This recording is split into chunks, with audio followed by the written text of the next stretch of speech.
Hello, welcome back. I got some blood magic done. We can do agony now in that fight that we may have. I cast Dark Knowledge again as well. I'm going to cast it a few more times. We didn't find anything, unfortunately, but I'll give it a shot. Patala, no thoughts, is the prophet of reject humanity, become monkey. And we call 8 blood slaves. Bunch of battles then. So we saw Patala attacking Robber Home, managing to take that back from some Vine Men and losing 2 yogis in the process. Stad we took back from the Earth Gnomes. And Ung Baloth we got attacked by a few more little bits and pieces. Unfortunately, 2 Yamabushis. These guys are pretty injured, wow. So we had a little bit of province defense. It's not very good province defense, unfortunately. The Yamabushis, well, quite a few of them. It hits so hard. So unfortunately we lost one of the provinces near Gen 1's cap. Finally Agraria, we saw Marignon attacking Gen 1. Lots and lots of crossbows. And guys with very long swords. Attacking a mostly empty fort. So one of Gen 1's forts has gone to Mari.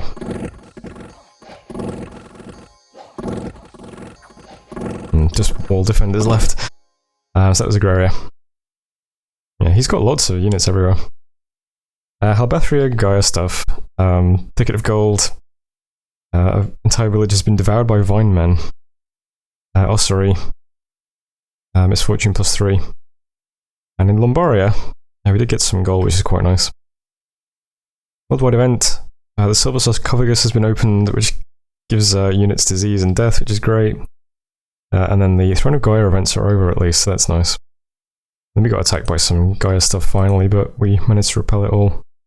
Veti was not so successful. And that's everything. We managed to recruit the Fishermen. Gen 1, we now have over here 268 siege strength. If we'd have had this much in the beginning, would that have been enough? Possibly. It's just over 500, but he has defenders, so who knows.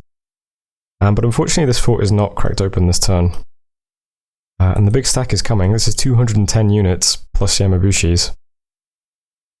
So, the problem I have now is if I just sit here and continue sieging, then next turn it'll be broken open, but next turn this stack will be here. So he'll be able to break siege with everything that's inside and move this new stack on at the same time. Which would be worse than if we just fought this stack on its own. That's what I'm going to try and do. I'm going to just move everything I can to Zabiria and hope that he moves here this turn, and that we have a fight. In preparation, I was going to do a PD dump here and just put up loads and loads of province defense. It's on 50 at the moment, and I'm going to leave it at 50. But it's unfortunate because this is like terrible province defense. We've got our terrible units, and then we've got light infantry, we've got crossbows and heavy infantry. So it could be better. It'd be nice if it was heavy cavalry or something, but yeah. So he moves in, he'll hit 50 province defense, and then this stuff. We have some blocks of Griffins and Savaran up here. We have a little block of Savaran and some stupid Griffins here. And then we have the mercenary Ictiids. My prophet's just in this big PD clump. A bit separate. I don't want him to die is the thing. And everything else is up in this block. I've got the Maguses slightly out. So the Magus is here and here. Everything else is here in the very center. And the scripts are very simple. There's a B1 guy coming over who's going to do some summon imps and some reinvigoration.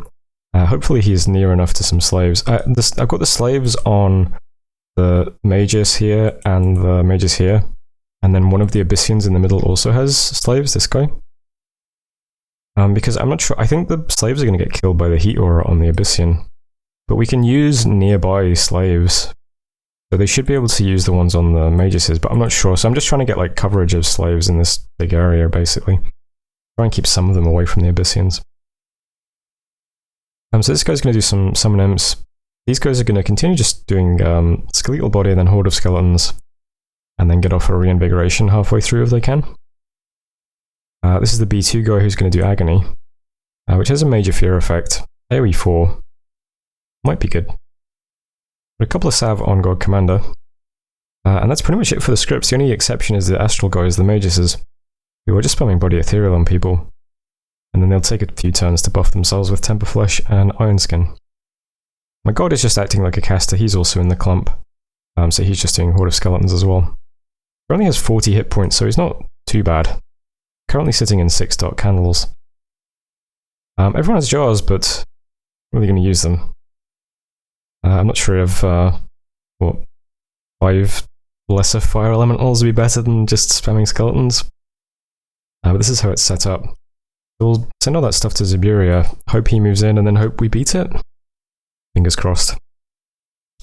Since these guys just took this province, and I don't want to keep losing these provinces randomly, I've got the province events here up to 25. And there's going to be a Magus moving here as well. We'll just Body Ethereal the PD, I guess. We'll see if that can fend off this Master Samurai. And that's it for the kind of the main movements. It's just this thing. So if this goes very badly, that's going to be very bad. But we might be able to just say, alright, I'll leave you alone now and let him fight Atlantis. Because Atlantis has this big stack here, so I assume he's going to try and get this throne while Germon's busy. Down here, other red arrows are just moving stuff towards the front line. But we do have a lot more griffins coming to replace the ones that may die. I'm leaving these ones in this province to be picked up. I'll actually remember to pick them up this time. Some Savaran going out this way. That's just where they can get to, unfortunately.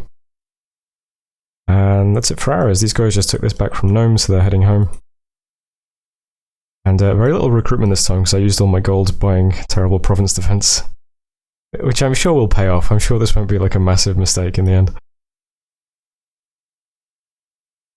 That's more or less it for this turn, I think. I don't recall if I've done anything more interesting. Still doing Dark Knowledge and Owl Quills. About it. We do have another Lore Master. The Castle in no more will be finished next turn, that's good. And we do have another Lore Master, who is Fire 1, Water 1, Death 1. Also not terribly interesting.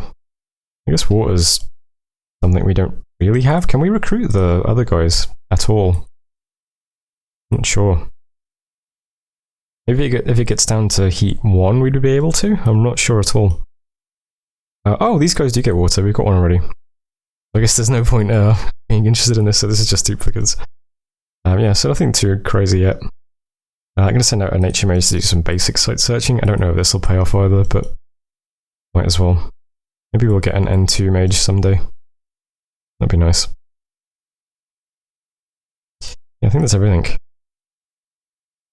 I have received another message from Patola. He sends me messages occasionally just asking about how things are going. I think he very, very much wants to stay on my good side. That's fine, I'm just going to ignore him. That was the turn. So that was turn 28. Fingers crossed. Thanks for watching, and I'll see you next turn. Hello, welcome back.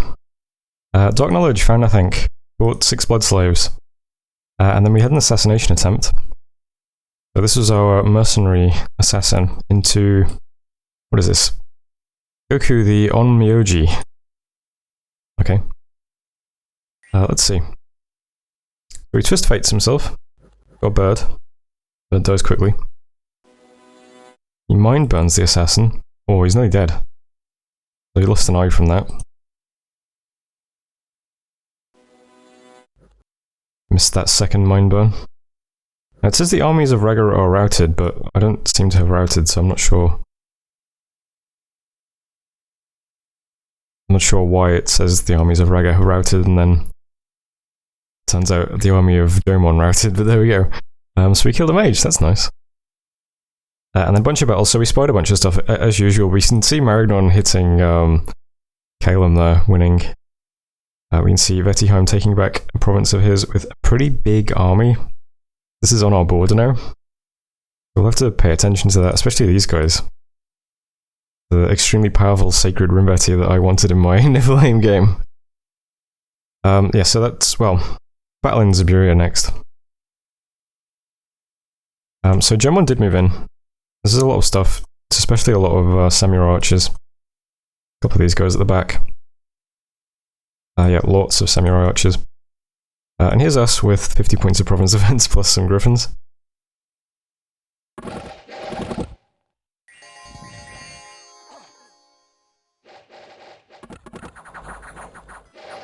These guys are my stupid griffins who fly in immediately. Probably shouldn't have bothered bringing them to the fight now that I know they do that. You can script them, it's just I guess they disobey the script. I had some griffins on attack cavalry and some on attack archers, and some on attack rear, so they spread out a bit.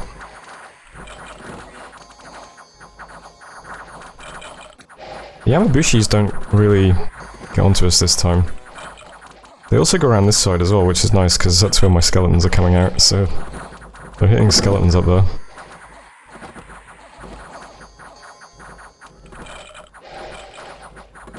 All in all, this isn't too bad. Unfortunately, because he has so many archers, we lose a couple of mages in this battle, and I'm not sure how. I think it's just stray arrows, though.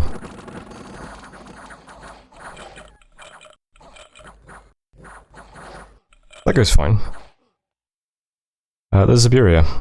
So I worked it out again. We lost about 2,700 gold worth of stuff, and he lost about 3,800 gold worth of stuff, so he came off worse this time.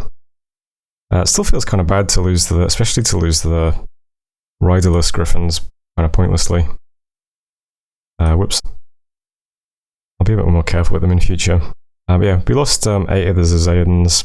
We lost 7 Savaran, 2 griffins, and 2 Gyanavspars. And yeah, a couple of mages as well. Lost a Magus, lost a Carapan, lost a Dasta. Bit unfortunate. But he lost all of this stuff. He lost 25 Yamabushis and also 34 Samurai Cavalry. That are 35 gold each, so that's quite a big chunk of change right there. There's the promised defense. Yeah, so that was okay. Great Dunes, we can see Kalem and Patala. Big Kalem stack actually got defeated though this time. And then we also saw Patala attacking Kalem in Great Dunes and winning. So that was a Fort Storm. Here is the Rimbeti stack.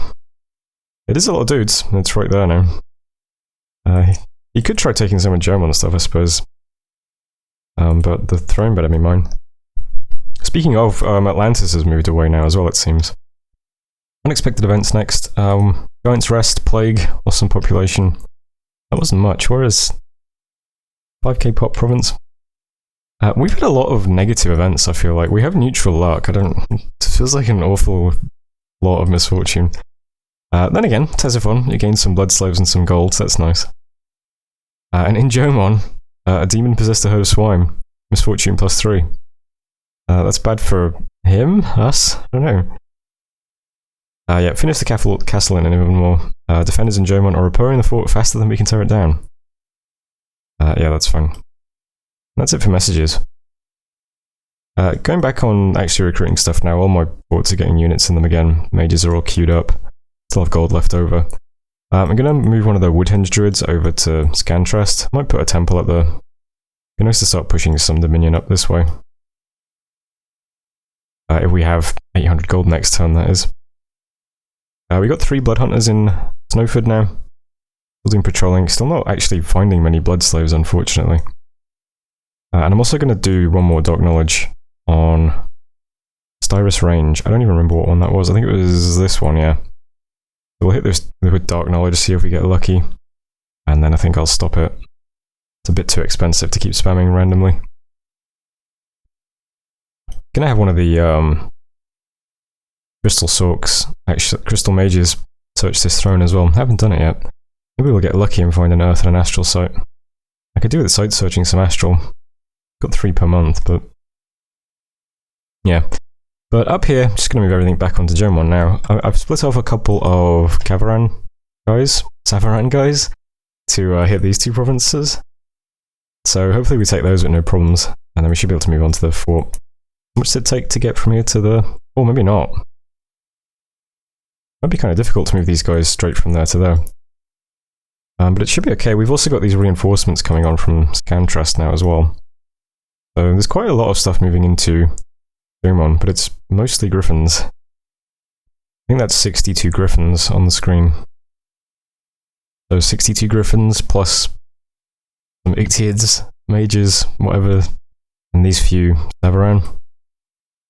It should be enough to storm, right? There can't be much in here. The risk is if he's been summoning a bunch of Tengu. Might be difficult. But we'll see what happens. That's basically it this turn though, I think. I'm doing another assassination in Carrion Mire. I'd really like to find some nature gems. It'd be good if we could actually forge boots pretty regularly. Like boots of long strides or something, because the Sorks we can recruit are really good. These guys. But I just hate the fact that they have 8 map move. It's so difficult. Getting from here to here is a nightmare as well, by the way, because of all this terrain. It's just awful. These guys led by the Churin Shah can go from here to here this turn, and that's it. And then it's going to be one more turn to get to here, and then another to get to here. Yeah, these guys are going to take ages to get to Jomon. It's very difficult to move up here. Whatever ends up taking Jomon is going to be the units that stay in this area, I think. We just need to keep them up here to defend all this stuff. Next turn, research is like really, really high now. Next turn we'll have enchantment 6, and we do have a couple of F3 D1 mages sitting in the cap, so we've got 185 fire gems currently. We can just drop a couple of hidden in sands, see what we get from that, see if it's any good. I want to make sure that we keep at least 100 gems in the treasury though for when we cast Eternal Pyre. So I'll start doing a couple of hidden in sands. And then we'll get Construction 6 eventually. We'll forge the boosters, cast Pyre, and then we can do even more Hidden in Sands, and probably start making some Lightless Lanterns then as well. I think that's it for this turn. Nothing really happening. Still doing Alquills, Dark Knowledge, that's the last time it's getting cast. Yeah, so just move on to Jomon now, crack it open, see what's in there. And hopefully it isn't like 200 Tengus, that would suck. But that was turn 29, thanks for watching. I'll see you next turn. Hello, welcome back. Got lots of research done. We can do Hidden in Sands now. Got a bit of Evo.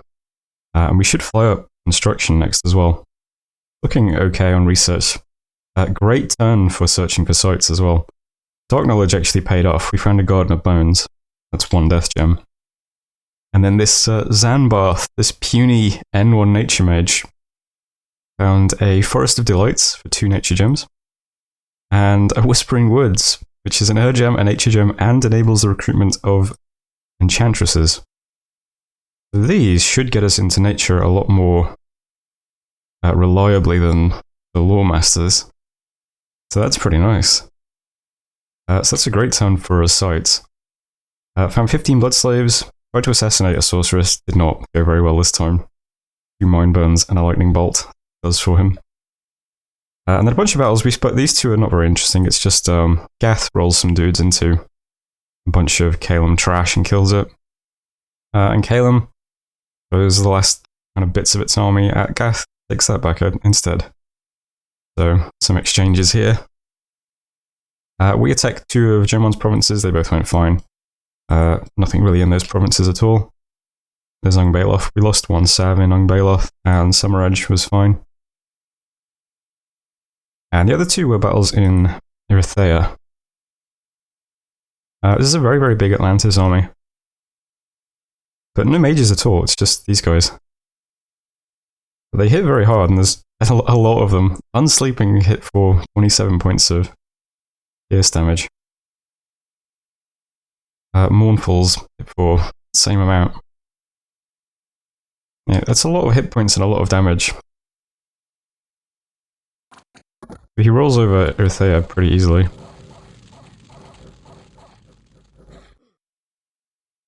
And then there was another battle between Gath and Atlantis. So Gath throwing some Hittite soldiers. Not quite as impressive looking. Into the wall of... was it Unsleeping? Yeah. So because he only has commanders and there's nothing on them, we could just fly on these guys and kill them immediately, I think. So in that sense, the army is not quite as threatening as it could be, but... yeah. So much for Gath's attempt there. How much do these guys cost? 25 gold! Oh, that's actually... that's kind of a loss, right? That's over 1,000 gold. How much do these guys cost? So that was Erythea. And that's it for battles. Events, great events as well. 4 nature gems in Wolvermary, and 1,160 gold in Armbag. The tax collectors did a magnificent job and managed to tax the hidden reserves of the local lords. Right. Jomon is severely damaged, so we should be able to storm that next turn. Yeah. So not much happening this turn in terms of movements. I have done a bit of diplomacy though. Atlantis, when this turn started, immediately sent me a message saying that if I attack this throne, we're going to war. And also, he's taking Erythea, so I think he's a bit mad that he was talking about invading Jomon and we just did it and took all of Jomon's stuff. So I said okay, but by okay what I mean is I'll just go to war with him next to get this throne off him. That's fine. But with that in mind, I started speaking to some of my other neighbours as well. I sent a message to Betty, who hasn't got back to me yet. I just said, do you want to stay peaceful? I'll let you know if someone's planning to attack you, and if you do the same for me. Haven't had a reply yet. Sent exactly the same message to Marignon, haven't had a reply yet. And sent a message to Patola as well, who didn't seem interested. Usually people take that deal. So instead I traded him... This is weird. I traded him knowledge that Marignon hasn't asked him to attack me, in exchange for me letting him know that no one's asked me to attack him yet. So, because I thought there's only 2 people that probably would have asked him, which is either Atlantis or Mary, so I just picked Mary. I suppose it could be Betty though as well. Betty has this big stack right next to us. I'm not sure though. Played one game with Vetty Heim's player before. Can't remember he was... Can't remember how he plays exactly. I'm hoping that he's more of a passive player, and I don't fear Tianchi or Patola particularly. So I'm only really interested in Mary and Atlantis, so that's fine. Gath might be on our border soon, but I guess I'll send... If he takes this province, I'll send him a message.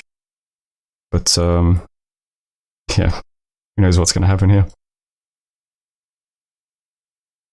Yeah, so this turn, I'm just moving stuff onto Jomon. We'll continue to siege it. It's 500 wall. It's already severely damaged. I don't know. I can't remember what we saw on the map that was here. I could check the video, but we'll just send a scout in, and that'll be fine. We've got these 2 provinces. I bumped the province events up into 20 in Ungbeloth, just in case there's a reprisal from here. Any reprisals from here will have to go into one of these 2 provinces. This is already 50 PD now. Nidium is always 20. Summer Edge is just 3, because that's fine if he takes that one. Down here, because we had so much gold this turn, I'm getting up a temple in Scantrast, and I've started a lab in Thicket as well, so we can start recruiting enchantresses. And I'm trying to move stuff to Capria. It looks very puny on the map, and it's next to a stack that does not look very puny, so I need to kind of bulk up the defense here. And since we have our enchantment research this turn, in Ragha, we are going to cast Hidden in Sand. I wasn't sure whether to just cast it once and see what it does. But whatever, we'll cast it twice. That's 90 fire gems being sunk into this. So it better impress me. Now that we can kind of put out Hidden in Sands fairly regularly, it's going to be pretty easy to attack Atlantis from both sides. Especially if this is his main stack that's walking around with no mages. So maybe in a couple of turns we'll attack Atlantis.